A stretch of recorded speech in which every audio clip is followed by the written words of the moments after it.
என்ன பட்டுமா சக்கிமா எங்கே போகணும்? எதுக்கு இந்த வணக்கம்? எதுக்கு இந்த வணக்கம்? எதுக்குமா?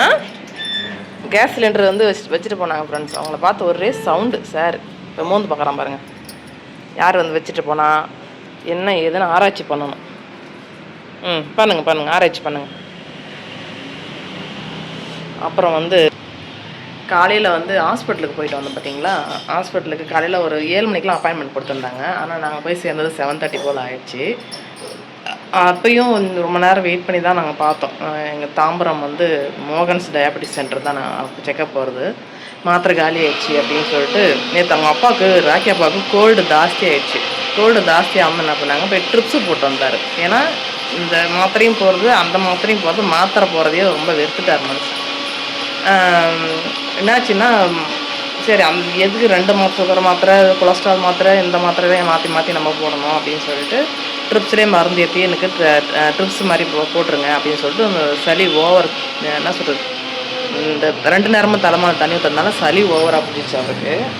அதனால் சரி ஓகே எனக்கு ட்ரிப்ஸ்லேயே மருந்து ஏற்றி போட்டுருங்க, மாத்திரைலாம் போட முடியாது அப்படின்னு சொல்லிட்டு ஒரு ட்ரிப்ஸ் போட்டுட்டாருங்க. 2 நாள் ஒரு நாள் ட்ரிப்ஸ் போட்டார், ஒரு நாள் பிரேக் விட்டு திருப்பி அடுத்த நாள் சளி குறையவே இல்லை, அப்படியே இருக்குது. நான் திட்டினேன், ஒரு மாத்திரையாவது வாங்கி போடலாம்ல, சரி என்ன ட்ரிப்ஸ் போட்டிங்களோ குறையவே இல்லை அப்படின்னு சொல்லிட்டு திட்டின மாதிரி திருப்பி அடுத்த நாள் போய் ட்ரிப்ஸ் போட்டிருக்காரு. என்னாச்சுன்னா முடியலன்னு சொல்லிட்டு 2-3 நாள் வந்து பேட்மிண்டன் விளையாட போவார். காலைல விளையாடவும் போகவே இல்லை. ட்ரிப்ஸ் போட்டதுனால அதில் குளுக்கோஸ் லெவல் அதிகமாகி சுகர் ஹை ஆகி போச்சு. அவருக்கு ஒன்றுமே புரியல.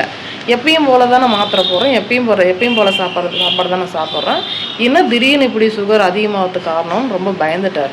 இந்த மாதிரி அப்பாயின்மெண்ட் ஃபோன் பண்ணி அப்பாயின்மெண்ட் வாங்கிட்டு இருந்தார். எதுக்குன்னு கேட்டேன். இந்த மாதிரி சுகர் வந்து 450 மேலே காட்டுது, ரொம்ப பயமாகுது அப்படின்னு சொல்லிட்டு. அப்புறமா யோசிச்சு பார்த்தேன், என்ன சாப்பிட்டாரு, நார்மலாக எப்பயும் போல் தானே சாப்பிட்ருந்தாரு, என்ன சாப்பிட்டாரு அப்படின்னு சொல்லிட்டு நானும் யோசிச்சுட்ருக்கேன்.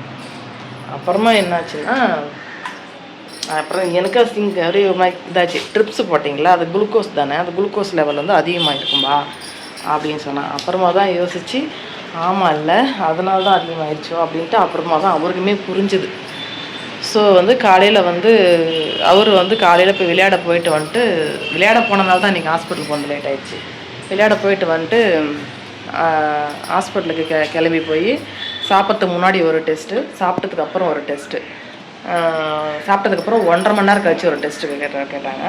அதை 2 டெஸ்ட்டுமே கொடுத்துட்டு நாங்கள் வீட்டுக்கு வரத்துக்கு ஒரு 11:30 போல் ஆயிடுச்சு.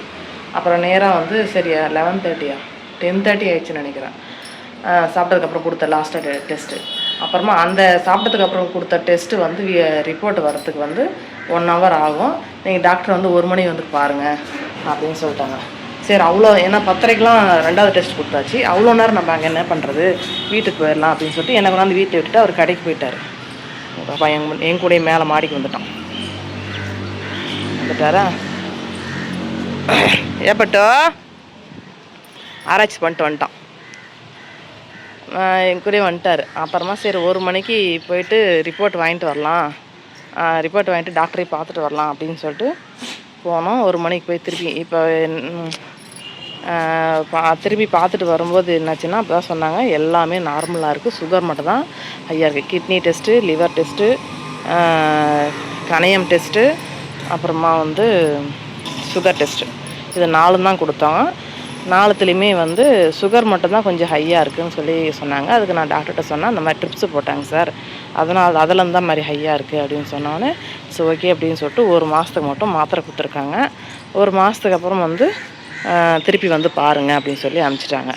அதேமாதிரி கமெண்ட்ஸில் வந்து ஒரு சில பேருக்கு ஒருத்தர் சொல்லியிருந்தார், நாவல் பழம் ஜூஸு, நாவல் பழ கொட்டை, நாவல் பழ பட்டை, நாவல் பழ இலை இதெல்லாம் வந்து சுகருக்கு ரொம்ப நல்லது. இல்லை வந்து இன்னொருத்தர் சொல்லியிருந்தார் வந்து ஆவாரம்பு, இது எல்லாமே டயபெட்டிஸ் வந்தவங்க எல்லாருமே இது யூஸ் பண்ணுறது தான், இது முதல்ல எங்களுக்கு தெரியும். ஆனால் வந்து அதெல்லாம் வந்து வெறும் வயிற்றுல அது டீ மாதிரி போட்டு குடித்தா அவருக்கு வந்து வாமிட் பண்ணிடுறாரு. இதை நான் ரெகுலராக ஒரு 2 வாரம் 3 வாரம் கிட்ட ஃபாலோ பண்ணார். வீட்டில் குடிச்சிட்டு போயிடுறாரு. அங்கே போய் நெஞ்சு மேலே இருக்குது, நெஞ்சு அறுத்துக்கிட்டே இருக்குது அப்படின்னு சொல்லிட்டு. ஏன்னா அவருக்கு கேஸ்ட்ரிக் ப்ராப்ளம் இருக்குது. அது வெறும் வயிற்றுல அது ரொம்ப தோப்பாக இருக்கிறதுனால அது வெறும் வயிற்றுல குடித்தா அவருக்கு செட் ஆக மாட்டேங்குது. போயிட்டு ஒரு 1 மணி நேரம் 1.5 மணி நேரம் கழிச்சு அது வாந்தி பண்ணிட்டு டயர்ட் ஆகிடுறாரு. அது அவருக்கு செட் ஆகலை. ஆவாரம்பூ ஜூஸும் குடிச்சிருக்காரு, நாவல் பழக்கொட்டை ஜூஸும் குடிச்சிருக்காரு. அதனால் அது அவருக்கு செட் ஆகலை. அதனால தான் அதை நாங்கள் ஸ்கிப் பண்ணிட்டோம். அது தெரியும், ஏன்னா ஒருத்தவங்களுக்கு ஒரு பிரச்சனை நம்ம உடம்பு நம்ம வருதுன்னா அது என்ன நாட்டு வைத்தியத்தால் எப்படி சரி பண்ணலான்றது முதல்ல அதை தான் நாங்கள் எல்லாருமே பார்ப்பாங்க. நாங்களும் அப்படி தான் பார்த்தோம். நிறைய ஐடியாஸ் எல்லாம் ஃபாலோ பண்ணியாச்சு. ஆனால் அது அவருக்கு செட் ஆகலை. அதனால தான் அவர் மாத்திரையே எடுத்துக்கிறாரு. ஓகேங்களா?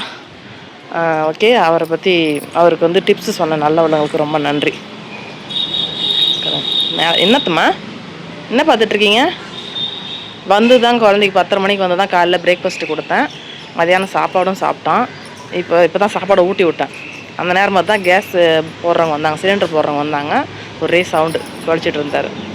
சரி, நிறைய பேர் இல்லை, ஒரு சிலர் கமெண்ட்டில் வந்து ஆரம்பத்துலேருந்தே சொல்லிட்டுருக்காங்க, இந்த மாதிரி அவருக்கு ஏதாவது சாப்பிட கொடுத்தா, ராக்கியாப்பாவுக்கு சாப்பிட கொடுத்தாவே கொஞ்சம் நமக்கு எனக்கு தெரியாதுன்னு நினச்சிட்டு நிறைய அட்வைஸ்லாம் சொல்கிறீங்க. ரொம்ப நன்றி, நல்லது தான் சொல்கிறீங்க. ஆனால் அது எல்லாமே ஃபாலோ பண்ணியாச்சு. லாஸ்ட்டாக எடுத்த ஆயுதம் தான் இந்த இந்த மோகன் டயபிட்டிஸ் சென்டர் போனதுக்கப்புறம் தான் ஓரளவுக்கு பரவாயில்லாமல் இருக்குது. ஓகே ஃப்ரெண்ட்ஸ், இதை தான் சொல்ல வந்தேன். என்னம்மா யாரம்மா தேடுற? குட்டி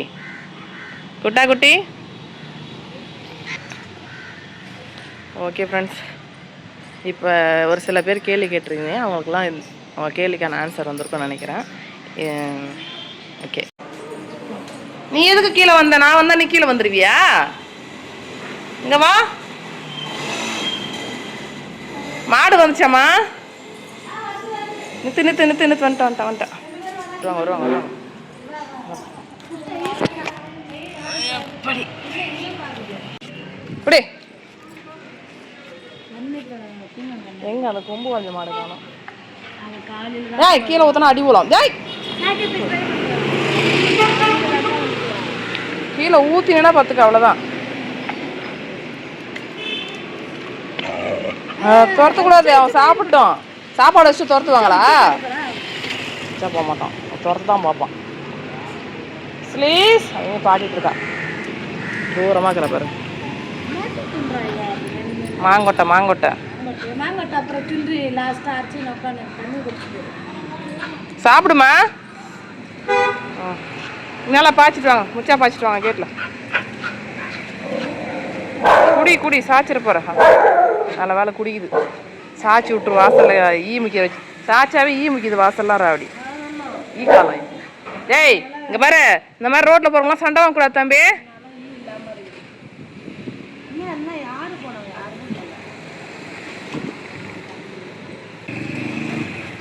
சரி வா, உள்ள வா. இவர் அவங்க குடிச்சிட்டாங்க பாரு, நல்ல பிள்ளைய சமத்தா குடிச்சிட்டா. எங்கே சாய்ச்சி விட்டுருவாளோன்னு பார்த்தேன் நான். சரி வா, உள்ள வா. அப்பே ஓடி வந்துருமா என் தங்கமே. மதிக்க மாட்டாங்க, வெளில போயிட்டா மாட்டான். வா வந்து பட்டாசு வெடிக்கிறாங்க, வந்துருமா. வந்துட்டான். சமத்து போகலாமா? நேற்று ஃபுல்லாக வெளியே வரவே இல்லையே. நேற்று எங்கள் தெருவில் வந்து நேற்று ஒரு டெத் ஆகிடுச்சு. அந்த மோளை சத்தமாக பட்டாசு சத்தவங்கன்னு நேற்று ஃபுல் டே வெளியில் வரவே இல்லைங்க. அந்த பையன் சாப்பிடவும் வரல, முச்சாப்பாவும் வரல. நாள் ஃபுல்லாக பெட்டு கடையிலே படுத்துட்டான். அதனால தான் நேற்றுலாம் வீடியோ கொடுக்க முடியல உங்களுக்கு. ஓகே ஃப்ரெண்ட்ஸ், பாய். இந்த வீடியோ உங்களுக்கு பிடிச்சிருந்தால் கண்டிப்பாக லைக் அண்ட் ஷேர் பண்ணுங்கள், சப்ஸ்கிரைப் பண்ணுங்கள். புதுசாக நம்ம சேனல் பார்க்கலாம், சப்ஸ்கிரைப் பண்ணிட்டு பாருங்கள். ஓகே, பாய்.